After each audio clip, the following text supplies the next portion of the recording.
සාරා. සාරා එයාගේ අම්මයි තාත්තයි එක්ක ජීවත් වුණා.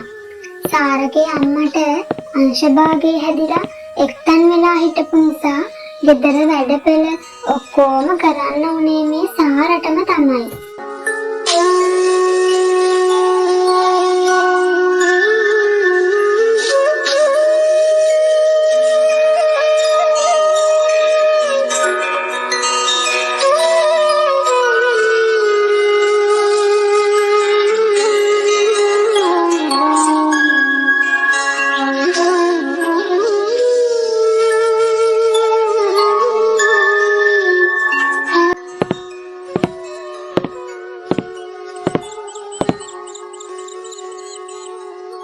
තාත්තේ දැන් මෙහෙම ඉඳලා බෑනේ. තාත්තටත් වැඩක් කරන්න බෑනේ. ඔය තියෙන ලෙඩත් එක්ක මංවත් වැඩකට යන්නද? එපා පුතේ, මට තාම හයිය තියෙනවා. උඹලට කන්න බොන්න දෙන්න.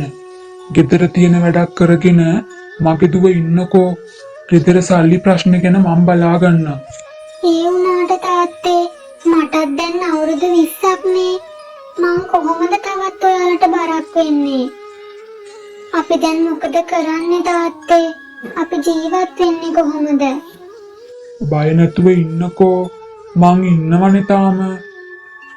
පවුලේ ආර්ථික දුෂ්කරතා මැද සාරා ඉතාම දුක්ඛිත ජීවිතයක් ගෙවමින් හිටියා. සාරා උසස් පෙළ විභාගයෙන් උසස් ලෙස සමත් වුණත් සාරට වැඩිදුර අධ්‍යාපනය ලැබීමට තරම් පුළුවන් කමක් තිබ්බේ නෑ. සාරා මෙහෙට එන්නකො දුවේ ටිකක්. අන්න අර මේසේ උඩ බඩුවක් ඇති. බලන්නකො හොඳයිද කියලා. අනේ තාත්තේ, ඇයි දෙයනේ මෙච්චර ප්‍රශ්න තියෙද්දි මට ෆෝන් එකක් අරන් ආවේ තාත්තේ? ඒ සල්ලි තියාගන්න එපෙයි අම්මට බෙහෙත් ගන්න.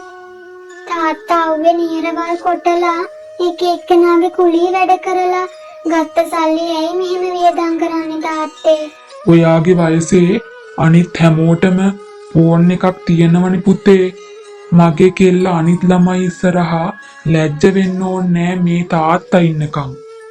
මොනතරම් ආර්ථික ප්‍රශ්න තිබ්බත් සාරාගේ තාත්තා හැමදාම සාරා ආස හැම දෙයක්ම කොහොම හරි ගෙනත් දුන්නා. සාරට කවදාවත් කිසිම අඩුපාඩුවක් කරේ නෑ.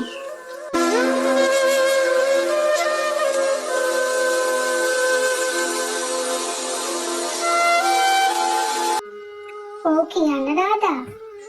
හෙලෝ සාරා. අපි යාළුවෝ සෙට් එක හෙට ට්‍රිප් එකක් යනවා. ඔයත් එනවද? අපේ ඉස්කෝලේ යාළුවෝ හැමෝම යනවා. මට යන්න වෙන්නේ නෑ රාදා. ඔයාලා ගිහින් එන්න. මට අම්මව දාලා යන්න බෑනේ. ඔයා ඉතින් කවද්ද ඔය ගෙදරින් එළියට ගියේ? මේක තමයි අපේ ජීවිතේ හොඳම කාලේ. විඳින්න තියෙන ජීවිතේ විඳවනවා උඹ ඔය ගේ අස්සටම වෙලා ඉඳගෙන.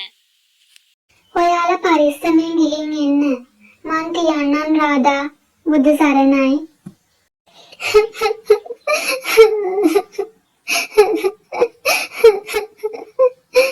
මාත් ආසයි ඔයාලත් එක්ක පොඩ්ඩක් එළියේ ඇවිදලා hina වෙලා ඉන්න. ඒත් මං කොහොමද මගේ අම්මව දාලා යන්නේ? මං විතරයි ඉන්නේ ආව බලා ගන්න.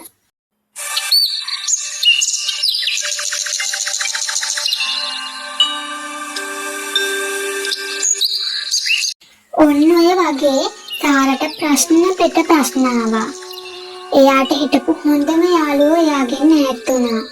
සාරාගේ වයසේ අනිත් ළමයි ලස්සනට ඇඳලා ලස්සනට ජීවිතේ විඳින්නේ සාරා ගෙදරටම වෙලා ඒ දිහා බලන් හිටියේ හිතේ ගොඩාක් ලොකු දුකක් හිර කරගෙන.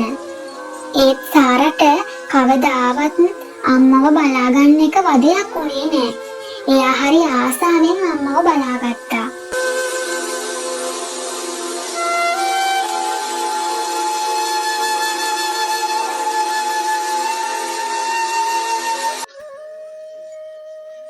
අනේ දෙවියනේ, හාල් තව ටිකයිනේ තියෙන්නේ. මං කොහොමද තාත්තට කියන්නේ හාල් ඉවරයි කියලා? තාත්තට වැඩක් තිබ්බෙත් නෑනේ ළඟදී. තාත්තා කොහෙන් ගේන්නද හාල්? මාත් අද කෑවොත් තියෙන හාල් ටිකත් ඉවර වෙනවනේ.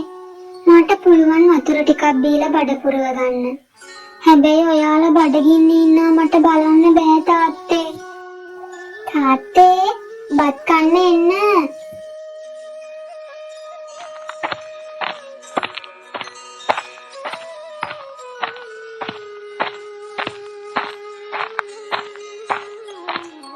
ඔයා කෑවද සාරා? ඔව් තාත්තේ මං දැන් මේ කෑවේ. තාත්තා කන්නකෝ මං අම්මටත් කවලා එන්නම්.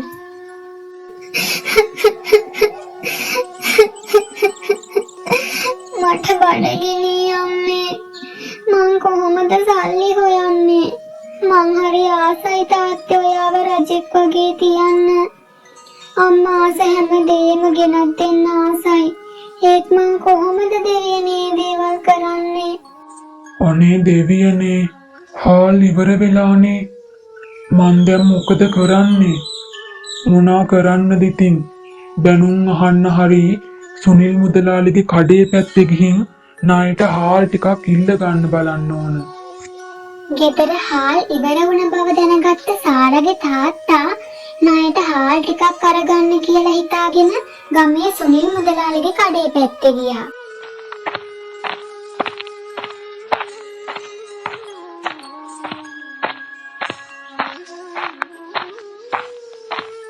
මොකෝ මේ පැත්තේ? බාවට කමක් නෑ. ණයට එහෙම බඩු දෙන්නේ නෑ. මුදලාලි මට හාල් කිලෝ 3ක් දෙන්නකෝ. සල්ලි පස්සේ දෙන්නම්. අදට විතරක් ණයට දෙන්නකෝ මුදලාලි. සල්ලි නැතුව කිසි දෙයක් දෙන්නේ නෑ. ආපු අතක් බලාගෙන ඵලයන් යන්න. අනේ මුදලාලි ගෙදර හාල් ඇටයක්වත් නෑ.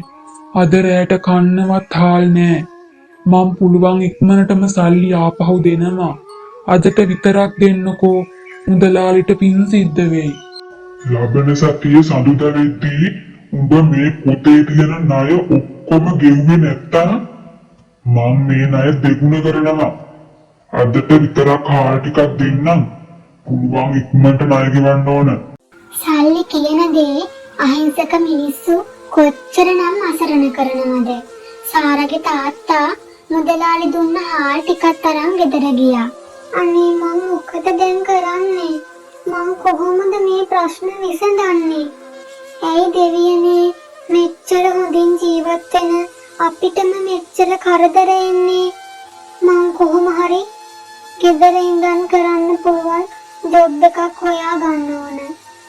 ඉතින් සාරා එයාට ගෙදර ඉඳන් වැඩ කරලා සල්ලි හොයන්න පුළුවන් ජොබ් එකක් හොයමින් හිටියා. සාරට දැනගන්න ලැබෙනවා ඔන්ලයින් බිස්නස් එකක් ගැන. සාරා ඒ ගැන හොඳින් අධ්‍යයනය කරලා ඔන්ලයින් බිස්නස් එකක් පටන් ගන්නවා. අම්මගේ වැඩයි, ගෙදර වැඩයි, උයන පිහන දේවලුත් එක්ක සාරට පොඩි වෙලාවක් තමයි ඔන්ලයින් බිස්නස් එක වෙනුවෙන් කැප කරන්න පුළුවන් වුණේ. සාරා ඔයා ඇයි පුතේ රෑ වෙනකම් ඇහැරලා ඉන්නේ? මන් දැක්ක ඔයා හැමදාම පාන්දරට වගේ තමයි නිින්දට යන්නේ. ඔව් තාත්තේ මං පොඩි බිස්නස් එකක් පටන් ගන්න යන්නේ. දවල්ට ගෙදර වැඩත් එක්ක වෙලාවක් නැති නිසා රැයට ටිකක් වැඩ කරනවා. මගේ කෙල්ලට වරදින්නේ කවදාවත්. පුළුවන් හැම වෙලාවකම සාරා එයාගේ ඔන්ලයින් බිස්නස් එක වෙනුවෙන් ගොඩක් මහන්සි වෙනවා. මෙහෙම ටික කාලයක් ගෙවිලා යනවා. සාරා ටිකෙන් ටික සල්ලි හොයන්න පටන් ගන්නවා. ගෙදර ආර්ථික ප්‍රශ්න ටිකෙන් ටික ඉවර වෙලා සාරා එයාගේ අම්මයි තාත්තයි එක්ක ඉදිරි ජීවිත කාලයම සතුටින් ගත කරනවා. ඉතින් යාළුවනේ මේ කතාවේ සාරා වගේ ඔයාලත් මොන ප්‍රශ්නයක් ආවත් උත්සාහය අතහරින්න එපා. ඔයා කොල්ලෙක් වුණත් කෙල්ලෙක් වුණත් ඔයාගේ හීනවලට යනකම් මහන්සි වෙන්න. අපිව කවලා පොවලා මේ තරමට උස්මහත් කරපු අම්මයි තාත්තයි එදාට රජෙක් රැජිනක් වගේ බලා ගන්න. ඒක තමයි අපට ලබන්න පුළුවන් ලොකුම සතුට. කතාව බලලා කතාව හොඳයි නම් channel එක subscribe කරලා like එකක් comment එකක් දාන්න අමතක කරන්න එපා යාළුවනේ.